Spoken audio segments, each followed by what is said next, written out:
नमस्कार किसान भाइयों, आशा है आप सभी कुशल मंगल होंगे मित्रों।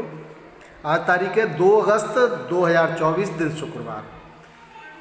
किसान भाइयों, बहुत कुछ ऐसा चल रहा है जिसमें यह निर्णय करना बड़ा मुश्किल है कि आने वाला टाइम आलू के लिए कैसा रहने वाला है।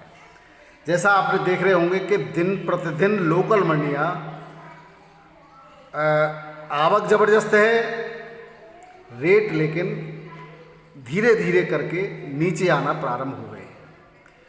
मंडियों में 1 रुपये की गिरावट होती है और कोल्ड स्टोरेज पर 100 से 200 रुपये पैकेट आलू गिर जाता है।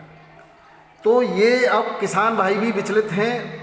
जब व्यापारियों से बात की जा रही है तो व्यापारियों ने जो कारण बताया, आज एक तो मैं उसकी चर्चा करने वाला हूँ।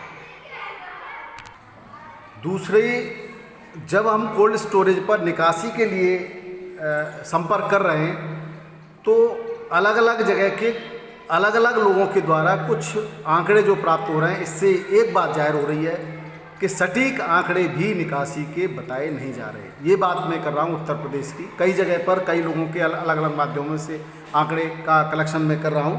तो सबसे बड़ी बात कि एक तो ये भ्रामक आंकड़े जो बताए जा रहे हैं, उसका क्या कारण है।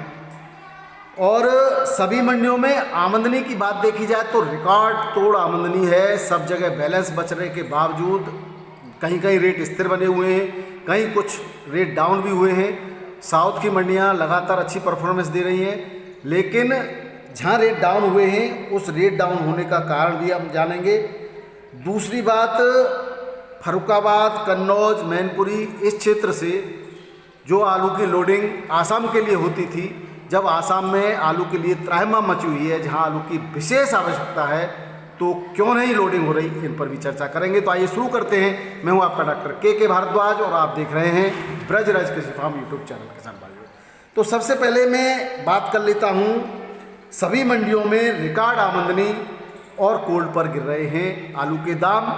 और जब हम निकासी की बात कर रहे हैं तो निकासी 30% कोई बता रहा है, कोई 32% बता रहा है, कोई 27% ही बता रहा है। तो किसान भाइयों, या तो पहले जो बात की जा रही थी कि प्रोडक्शन कम है, 70% कोल्ड स्टोरेज भरे हुए, वो गलत था, या लगातार मंडियों में बहुत अच्छी आमदनी होने के बावजूद भी निकासी कम बताया जाना या निकासी के जो आंकड़े अब बताए जा रहे हैं, ये गलत है कहीं। और अगर निकासी कम हुई है तो प्रशासन क्यों सक्रिय हुआ, क्यों उसने कहा कि जितने भी कोल्ड पर आलू इकट्ठा कर रखा है उनसे ज़्यादा से ज़्यादा निकासी कराई जाए, क्यों प्रशासन जो है कोल्ड मालिकों से सबसे ज़्यादा स्टोरेज करने वाले व्यापारियों अथवा किसानों की लिस्ट मांग रहा है। ये सब एक ऐसा विषय है जिस पर मंथन करना बहुत आवश्यक है। तो सबसे पहले एक तो मैं ये बता दूं कि जो अभी आपको आंकड़े जारी किए जा रहे हैं वो आंकड़े सही नहीं हैं, जो कई लोग जारी कर रहे हैं। अगर मुझे थोड़ा समय लगेगा, मैं कहीं न कहीं से आपको लगभग एग्जैक्ट आंकड़े, यानी कि मैं पूरी तरह से मैं मेरे रजिस्टर की फोटोस्टेट तो आपको दे नहीं रहा हूँ, लेकिन फिर भी यथासंभव एग्जैक्ट आंकड़े देने का प्रयास करूँगा। साथ ही पिछले साल का और इस साल की तुलना भी बताऊँगा। दूसरी बात, स्टॉक जल्दी ख़त्म करने के लिए, यानी कि ज़्यादा से ज़्यादा निकासी करने के लिए इस तरह की बातें किया जाना संभव है। जहाँ तक मैं अपने सोर्सों से जानकारी प्राप्त की उससे बता रहा हूँ, सरकार और कोल्ड मालिकों की मंशा है। किसान भाइयों, अगर जल्दी से जल्दी कोल्ड खाली होते हैं तो इसमें कोल्ड मालिकों का फ़ायदा है, इसलिए जल्दी से जल्दी कोल्ड खाली कराने की मंशा से बहुत सारे कार्य कराए जा रहे हैं और इसी की वजह से जो है मंडियों में आवक बहुत ज़्यादा है और रेट जो है बढ़ नहीं पा रहे। एक कारण तो ये है। दूसरा कारण है कि भयंकर गर्मी है, उमस है। अगर कहीं से कोई एक आदमी दागी आलू, फंगस लगा आलू लोड हो जाता है, वो उमस के कारण पूरे पैकेट को ख़राब कर देता है। इससे व्यापारियों को पूरी गाड़ी की गाड़ी बैठ रही है या बहुत ज़्यादा मात्रा में आलू जो है ख़राब हो जाता है, उसकी वजह से लॉस का सामना करना पड़ रहा है। तो लंबी दूरी की एक तो गाड़ी को भेजने में व्यापारी जो है घबरा रहे हैं या संकोच कर रहे हैं।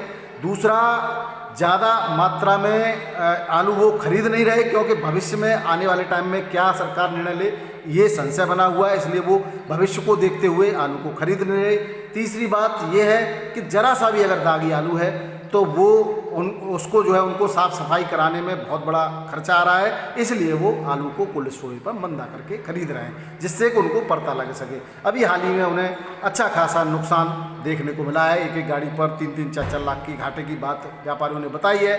अब इसमें सही कितना है गलत कितना है ये तो वही जाने, इसके लिए मैं कोई प्रमाणित आपको नहीं दे रहा हूँ, लेकिन जो मेरे पास सूचना प्राप्त हुई है वो मैं आपको बता रहा हूँ। तीसरी बात जो है, मैंने आपको बता ही दिया कि आसाम जाने के लिए जो रैक लोड होती थी फर्रुखाबाद से, मैनपुरी से, और यहाँ से सिलचर, सिलीगुड़ी और आसाम की मंडियों में आलू जाता था। तो आपको मैं बता दूं, इस ट्रेन की जो बोगी होती है वो पूरी तरह से पैक्ड होती है, बंद होती है, उसमें जाली नहीं होती, हवा का आदान प्रदान नहीं होता। हमारे यहाँ पर एसी कंटेनर्स की व्यवस्था नहीं है इंडिया के अंदर, न रेलवे ने ऐसी कोई व्यवस्था कर रखी है। और ऐसे में अगर गीला आलू लोड होकर के आसाम के लिए जाता है तो 3 से 4 दिन वहाँ पहुँचने में लगते हैं। रास्ते में बहुत सारे अलग अलग कंडीशंस के वेदर मिलेगा, बारिश भी बहुत ज़्यादा मिल सकती है। इस ऐसी कंडीशन में बहुत बड़ी मात्रा में आलू का डैमेज होना स्वाभाविक है, और इसी वजह से ट्रेन के माध्यम से आसाम आलू नहीं पहुंच सकता। तो आशा है इन सब बातों से आपकी जो क्वेरी है, आपकी जो आशंका थी वो समाप्त हो गई होंगी।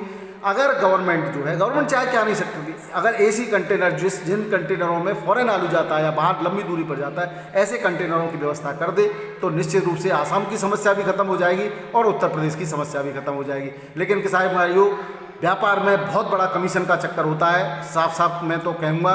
तो ऐसा करने से कमीशन खोरी जो है कहाँ जाएगी, कहीं ना कहीं जो मन में है वो कहते हैं ना, जिसका मन साफ होना, करने की इच्छा हो, सुदृढ़ इच्छा हो और करना चाह रहा हो, इच्छा शक्ति मजबूत हो तो कुछ भी किया जा सकता है। परंतु जहाँ लोग अपने फायदे के लिए कुछ न कुछ कहते हैं उठापटक करना चाह रहे हों, आलू को ही मंदा करना चाह रहे हों, वहाँ इन सब से उम्मीद लगाना बेईमानी हो सकती है। अगर आज के भावों की बात करें तो बाराबंकी मंडी में चिप्सोना 24 से 25, 126 तक बिका है। लाल आलू हॉलैंड 25 से 26.5 रुपये किलो, राजेंद्र वन 24 से 25 रुपये किलो, सफ़ेद आलू 21 से 23 रुपये किलो के रेट से बिक्री हुआ। कानपुर मंडी में 37 छट्टा 23 से 25 रुपये किलो, और हल्का 21 से 22 रुपये किलो, गुल्ला 19 से 21 रुपये किलो, सुपर गुल्ला 22 से 23 रुपये किलो, हल्का गुल्ला 18 से 21 रुपये किलो, कंचन 23 से 24, सिंदूरी 24 से 25, हॉलैंड 26 से 27, चिप्सोना 25 से 26, हाइब्रिड 22 से 23, 24, सीना 26 से 28 रुपये किलो के रेट से बिक्री हुआ है। लखनऊ मंडी की बात करें तो 10 गाड़ियों की आवक है, और चिप्सोना 25 से 26, हल्का 24 से 25, 37 से 24, हल्का एक्स्ट्रा सुपर 25 तक है, हल्का 21 से 22 रुपये किलो के रेट से बिक्री हुआ है। जयपुर मंडी में रिकॉर्ड आवक है, कल पूरे दिन बारिश हुई, कल का काफ़ी मात्रा में बैलेंस बचा हुआ है, और नई भी थोड़ी बहुत गाड़ियां पहुंची हैं। इस हिसाब से 23 से 25 रुपये किलो आलू यहां पर बिक्री हुआ है। काफ़ी मात्रा में आलू है, ज़बरदस्त बारिश है, और जनजीवन भी अस्त व्यस्त हो गया है, इतनी ज़्यादा बारिश है जयपुर के अंदर। और हल्का आलू 20 से 22 रुपये किलो, हाइब्रिड 20 से 23 रुपये किलो, हॉलैंड 25 से 26, 26.5, 27 रुपये किलो के रेट से यहाँ पर बिक्री हुआ है। जोधपुर की बात करें तो यहाँ पर 12 गाड़ियों की आवक है, 23 से 24 रुपये किलो, बढ़िया 37 आलू, हल्का 21 से 22 रुपये किलो, हाइब्रिड 19 से 23 रुपये किलो के रेट से बिक्री हुआ है। इंदौर मंडी में 6 से 7 हज़ार पैकेट की आज रिकॉर्ड तोड़ आवक देखी गई है, और बढ़िया क्वालिटी का आलू 24 से 25 रुपये किलो, हल्का 20 से 23 रुपये किलो। यहाँ पर लोकल क्वालिटी का जो आलू आ रहा है उसकी क्वालिटी बहुत ही निम्न स्तरीय है, और उसकी बिक्री जो है 18 से लेकर के 22 रुपये किलो के रेट से बिक्री हो रहा है।